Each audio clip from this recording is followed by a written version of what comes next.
Hi, my name is Kenta. I'm a rising junior at Monte Vista High School. My starter project was the useless machine. It's this simple box that has no meaning whatsoever. Its only function is to turn itself off.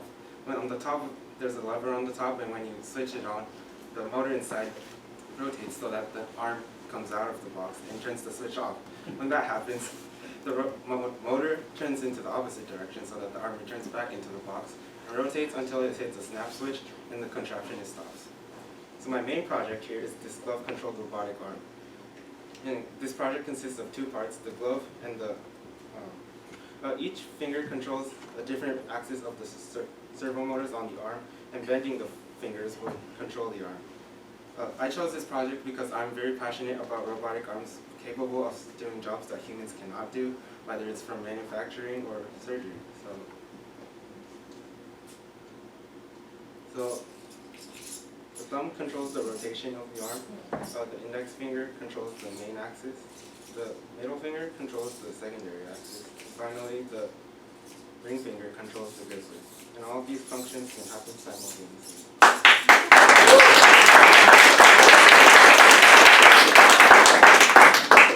So there are flex sensors on each of the four fingers. Flex sensors contain polymer ink with conductive particles inside that have resistance. These flex sensors, along with the 22 kilo ohm resistors on my perf board, are in a series and create a voltage divider. When the flex sensors are bent, the resistance increases, therefore decreasing the voltage output from the voltage divider. This change in voltage is sent to the analog pins of my Arduino on the glove, which then are sent as data values to my transmitter NRF module. The NRF module then sends the data as radio waves to the receiver NRF module, and then sends the data to the digital pins of the Arduino on my arm. And then the data is sent to the control pins of the servo motors, finally having the motors to function. The biggest problem I faced while this project was code. The Arduino uses a code similar to the language of C, which was a language I was not familiar with when I came to this program. So I had to learn the basics of the code while also working on the code for my milestones. And every milestone required a different code, along with tons of new functions. So as I've made more progress in my project, the code got more and more complex. So a future modification I plan to do is to replace this Arduino Uno with an Arduino Nano, which is a lot smaller, and place it on these header pins on my perf board so that the whole circuit becomes smaller. And also using the extra space created, I want to add a battery pack so that the Arduino can be supplied power from the battery pack instead of this computer.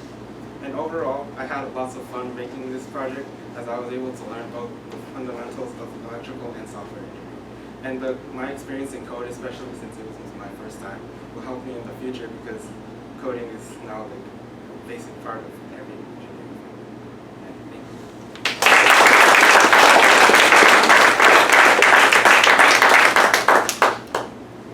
I'd like to open up the floor for any questions that you have, so feel free to ask. Please challenge them. They've really done their research, and we'd love you guys to find it out. So when you were trying to use, how is that gloves talking to this? You said to radio. So there are NRF modules on these two are NRF modules. They can be coded as either transmitter or receiver, and they're capable of sending data as radio waves. And then you have to write code to convert the thing.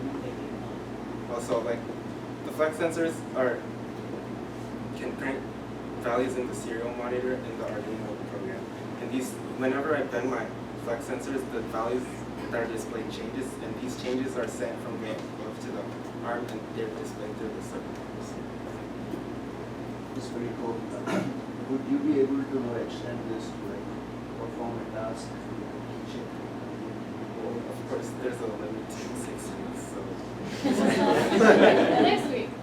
Yeah, but still, if I had a lot of time, if I could add like more axes, like rotation of the wrist, and more precise movements, because it's a glove.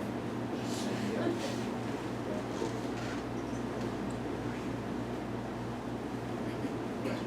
What was the most challenging part of this project? The most challenging part, besides code, was having the NRFs interact with each other. Because first of all, I had to understand how things work. And in the beginning, I wanted to test that they actually work. So I wanted to send simple messages, but I couldn't really get them to send it, even though it says that it was. But after rewiring some of the wires to specific positions on the Arduino, I allows What's the range for the reception? Like how far can you? Oh, for these NRF modules, they have 2.4 gigahertz bands, and they're capable, if there's no walls or anything, they're capable of 100 meters.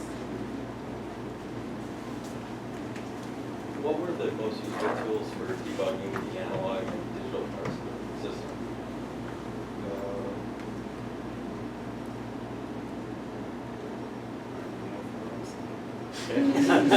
Good. Like they were really useful resources because a lot of people post their problems and even more people have answers for them. All right, thank you, Kenta.